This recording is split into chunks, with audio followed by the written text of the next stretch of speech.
Challenging the world order, the BRICS nations launch a $100 billion development bank. Their goal to compete against the World Bank and International Monetary Fund.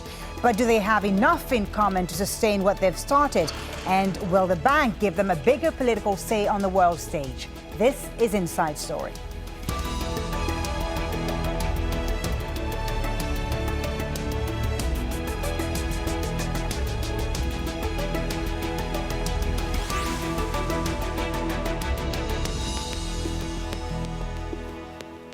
Hello and welcome to the program. I'm Folly Bah Thibault. The leaders of the 5 BRICS countries, Brazil, Russia, India, China and South Africa, have signed a deal to create their own development bank. It's being seen as a challenge to the global economic system and Western-based lending institutions like the World Bank. In a moment, we'll discuss how big an impact the bank and the much-hyped BRICS alliance can have. But first, Gabriel Elizondo sets up our discussion from Fortaleza in Brazil. It was all smiles for the leaders of the world's leading developing economies, Brazil, Russia, India, China and South Africa, the so-called BRICS alliance, announcing they had agreed to start a new development bank. After hours of hammering out the details behind closed doors, they announced the headquarters will be in Shanghai.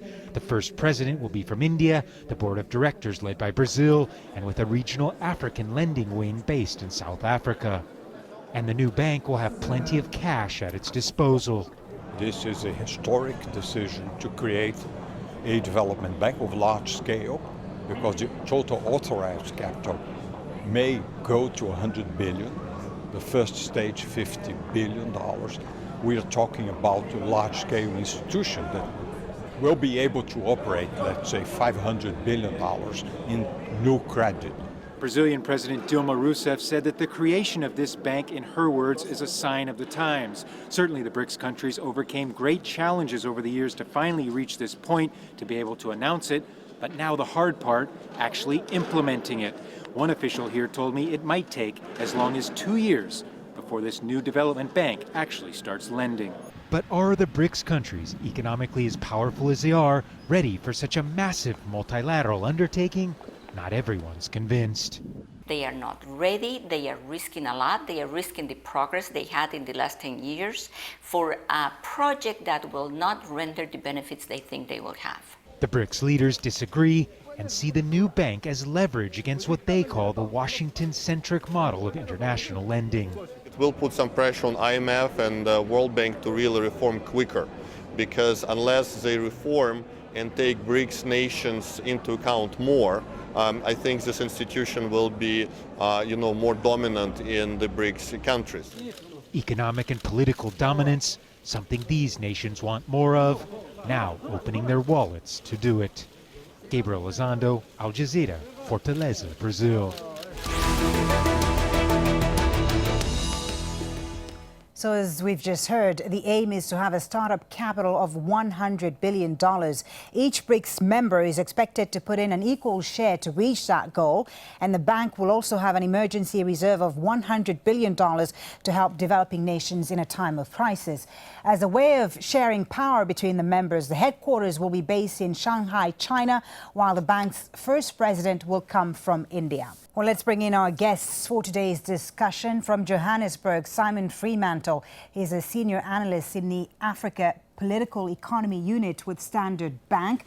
From Singapore, we have Rajiv Biswas, Senior Director and Asia-Pacific Chief Economist for IHS Global Insight. He joins us via Skype. And from Nairobi, Kenya, Aly-Khan Satchu, Economist and CEO of Rich Management and Investment Advisory. Gentlemen, thank you all for being on Inside Story today. Before we get into how this new bank will really work, let me just get your general overview first, your general view on this new institution. Simon Freemantle in Johannesburg, do you think this BRICS bank can really challenge the World Bank and develop a sense of competition? Our view, and I think the view really from most of the BRICS from a pragmatic rather than a political announcement perspective, is that this is complementary rather than a replacement of the World Bank and these Bretton Woods institutions. The contingency reserve arrangement, for example, has the ability, countries have the ability to draw on $100 billion of reserves which have been made available, but the IMF is obviously more more than 8 times that. The World Bank this year will lend over $60 billion. The Development Bank will start lending and will aim to reach an annual contribution of about $30 billion down the line. So it's much smaller. It's a supplementary organization. I don't necessarily see it from a practical perspective as trying to compete with those Bretton Woods institutions. Politically and geopolitically, it does compete and it does matter. And I think it's a fairly bold statement and provides some institutional underpinning to a very amorphous political BRICS grouping that we've had for the last 3 or 4 years. All right, Aly-Khan Satchu in Nairobi, the BRICS Bank, a mere symbol or a real threat to the World Bank and IMF? Well, I think definitely from the side of the BRICS, they're looking to poke the eye of the Washington consensus, set up a more optimized vehicle which can support their efforts more strongly. But I think essentially this is a geopolitical move. You can imagine how Putin would have reacted when he discovered that the IMF was bailing out Ukraine. Ukraine is now, for example, the 4th biggest debtor to the IMF. And just in that, you can see an example of how the institution might not be expressing the view of key BRICS members. So I think definitely a geopolitical move. And that's where I think the complexity comes in, because I'm not sure, whilst it's been hatched for a very long time, that it's been well thought out, Folly. All right, Rajiv Biswas, your thoughts on this? Are you convinced of the economic benefits of this new development bank? And is there really a point, in your view, of having a BRICS bank? I actually think it's a fantastic outcome because it reflects the reshaping of the global economy. China is going to become the world's biggest economy by about 2020. India is going to become the 3rd largest consumer market in the world by about 2025. So this is reflecting the changing structure of the world order. And the IMF simply hasn't adjusted with its voting right, nor has the World Bank, to reflect this changing reality. Also, what developing countries need desperately is a lot more infrastructure funding. So this additional 50 billion initially of capital, eventually 100 billion of capital for the new development bank, will create a big injection of new credit for infrastructure development in emerging markets. Rajiv, so it's good news. It's good news, you say, and you say it's reshaping the global economy. But isn't there a risk also, Rajiv, that this could further complicate the global financial issue? I think the world financial order has long needed to be reformed. And the reforms were not happening within the IMF and World Bank structures because the countries that had the voting rights didn't want to give up their old shares to reflect the changing balance of global economic strength. So this had to happen, I think, in some form or other. You know, we have got new players in the global structure.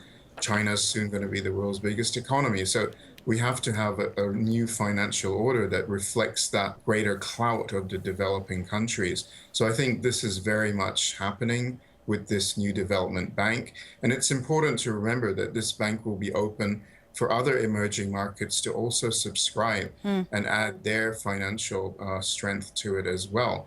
So it could become a lot bigger quite quickly. So I think this is very good news at a time when emerging markets need a lot more infrastructure credit in order to really develop their economies. Okay. So I think it's a very good use of capital. So you're very optimistic about this bank. Simon Freemantle, Absolutely. How is it going to work exactly? For instance, when it comes to setting the conditions attached to its loans, is it going to be less stringent than, you know, the conditions set by the World Bank or IMF? I think it would have to. You know, one of the main rationales for the BRICS establishing their own bank and CRA has been to lessen the conditionalities largely attached to the Washington consensus, which have come through Bretton Woods institutions. Now, I don't think they're going to be able to move too far from, so there are going to have to be conditions, and we expect those conditions will be linked to commercial feasibility. If we've seen China's lending agenda in Africa has increasingly become very much linked to the commercial viability of the projects that it's putting forward capital for. Political risk is a fundamental dynamic of that, of the extension of that capital, as too will it be for the BRICS Bank. This is not a bank that's going to throw money at reckless projects around the developing world in a show of South-South solidarity. It's a bank that's going to invest in projects largely linked to social, developmental infrastructure agendas that have the ability to deliver. What projects precisely? Because there's a lot of focus at the World Bank and IMF IMF on infrastructure, on building power stations and electricity supply grids, telecommunications networks. Are they going to focus on similar projects, or are they looking to venture into new projects?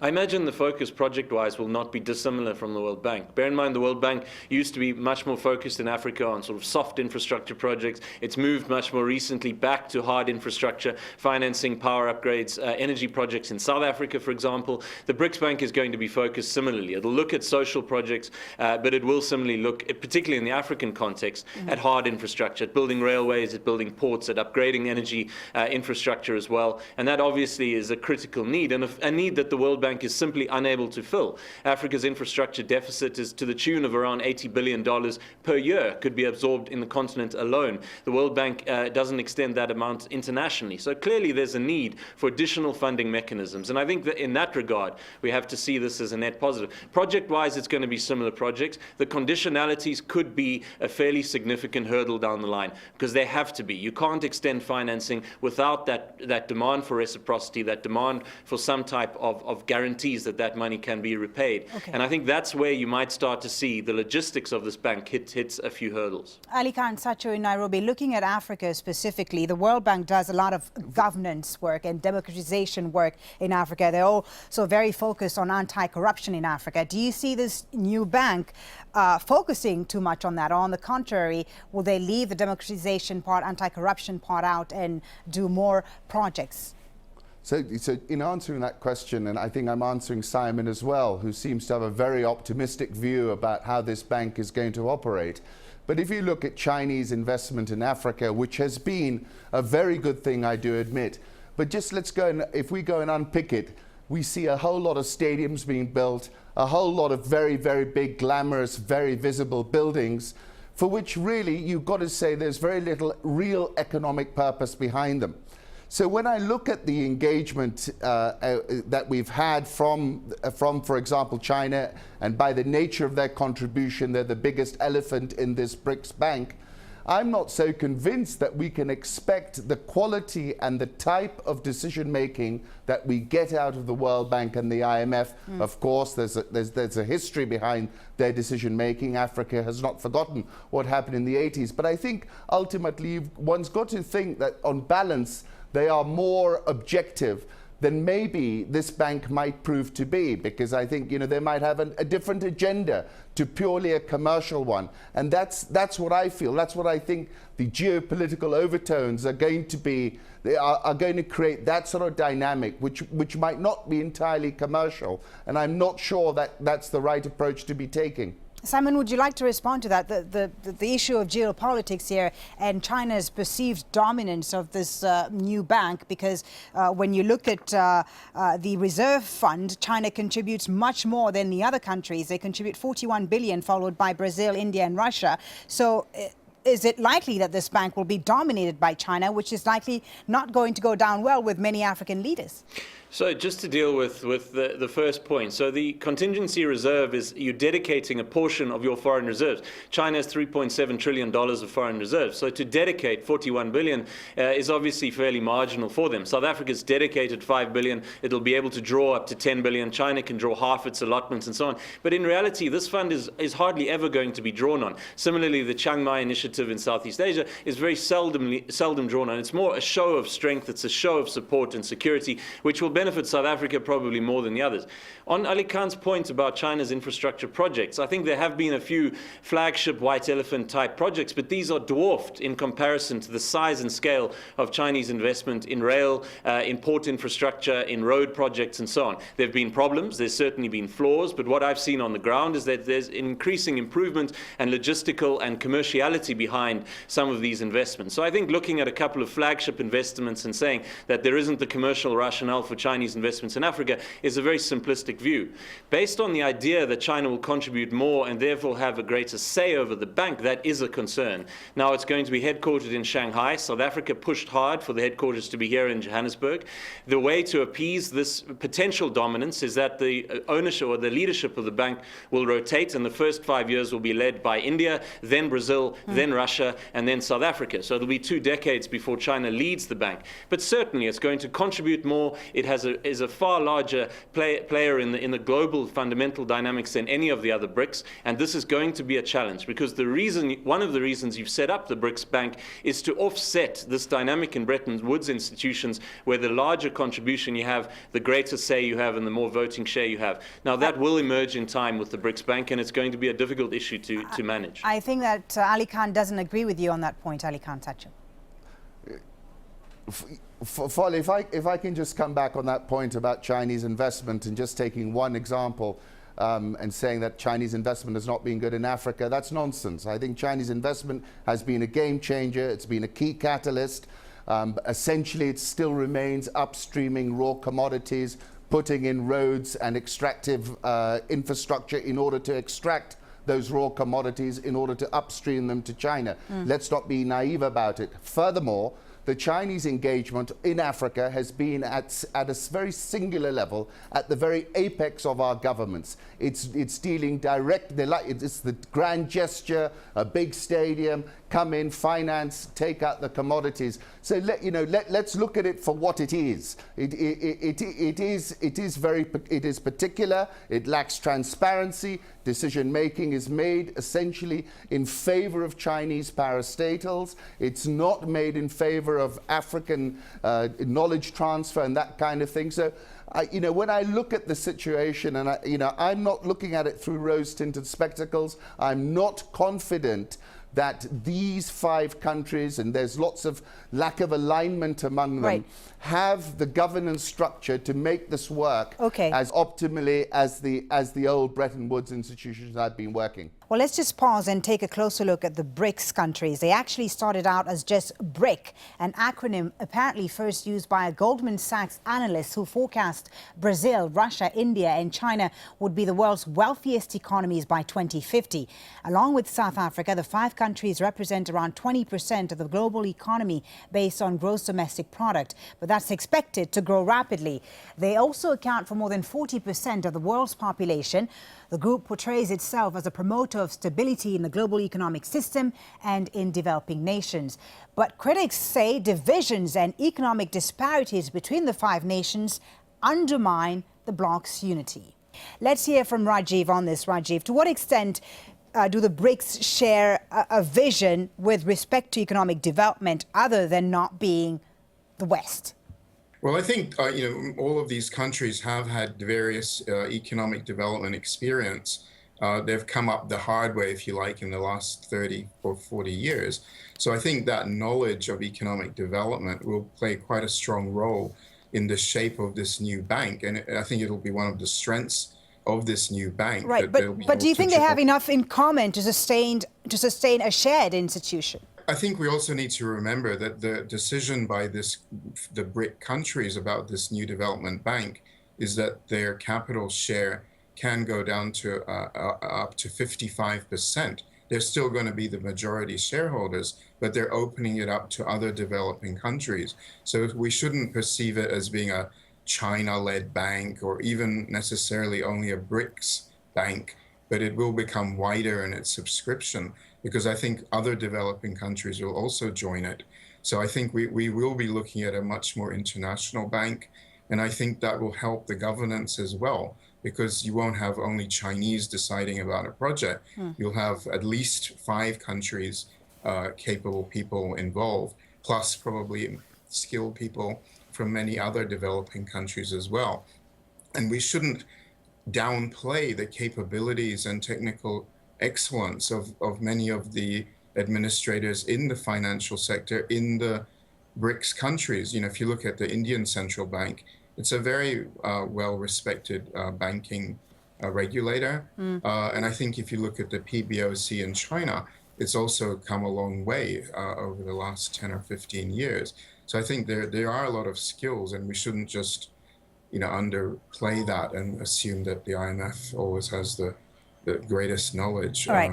We will have a lot of skills coming in from many parts of the A lot of skills, you say. Simon, when it comes to trade, though, these countries very often are competing against each other. They hardly invest in each other. A report by the UN Conference on Trade and Development shows that just 2.5% of foreign investment by BRICS goes to other countries in the group, while more than 40% of the foreign investment goes to the developed world and the largest economies. So can we really expect this to work when they're not dealing with each other that much to start with? Yeah, you're right. And if you look at trade dynamics as well, so last year total intra-BRICS trade was profound, but about 70% of it was conducted with China in one or other form. So within the BRICS, China is either the first or in the top three of trading partners for all of the BRICS countries, except of course for China. But South Africa China is our largest source of imports. Increasingly, we're exporting a great deal to China, but we run a very significant trade deficit with China. A similar dynamic exists for India.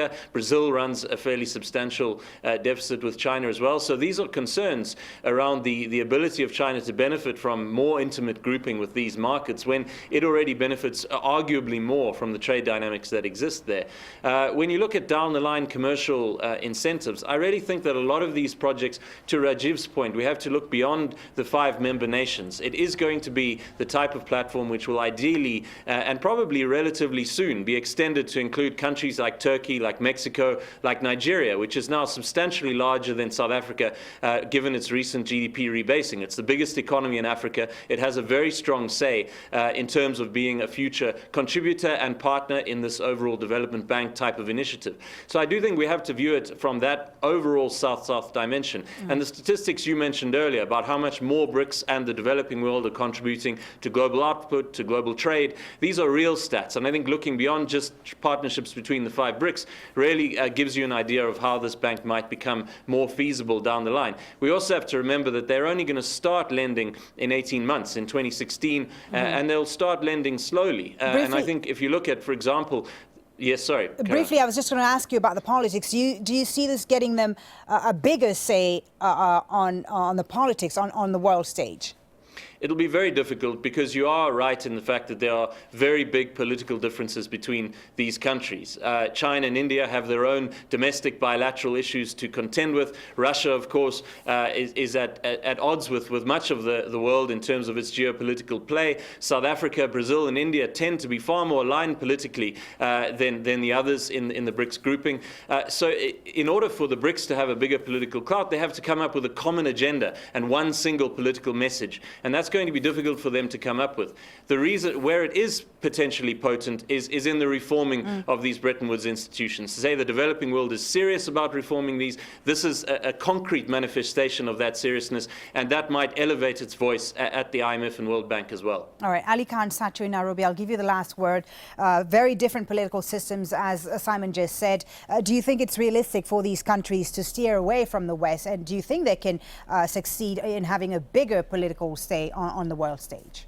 Absolutely. I think, you know, the hard data informs us that they deserve a bigger say, and it is inevitable that they will get a bigger say. But I think the impulses that have come behind this move are entirely geopolitical. And I think, therefore, you know, I'm concerned that this is an economic bank designed for a geopolitical solution, and I think that's my one issue with it. But absolutely, you know, this is the emerging world. They don't want to be emerging anymore. They want to be relevant and have a say, and this is part of that, an instrument to try and create that relevance and that power within the world today as we find it, which is becoming increasingly diffuse. All right, Rajiv, actually, you have the last word. Do you see each country benefiting from this bank politically? Oh, certainly. I think, you know, the whole rationale behind this move in the last couple of years is to really strengthen the geopolitical platform of the BRICS to make them more cohesive. And that's a good thing, I think, because it's already bringing India and China closer together. And we're also seeing other BRICS coalescing because of these new initiatives. So from that point of view, it's important. But I also think we had an inevitable reshaping of the global economic order, and the financial system of the world economy hasn't kept pace with the change of economic weight. So this had to happen. And now we're seeing the implementation of the inevitable, I think, which is that the big emerging markets will play a much more important role. in reshaping global finance. Thank you very much. We'll leave it there. Thank you very much, Simon Freemantle, Rajiv Biswas and Aly-Khan Satchu. Thank you all for being on this edition of Inside Story. And thank you as well for watching. And do please leave us your thoughts. Let us know your thoughts. You can leave your comments at facebook.com/AJ Inside Story, or you can go to @AJ Inside Story on Twitter. I'm Folly Bah Thibault. Thanks for watching. Bye for now.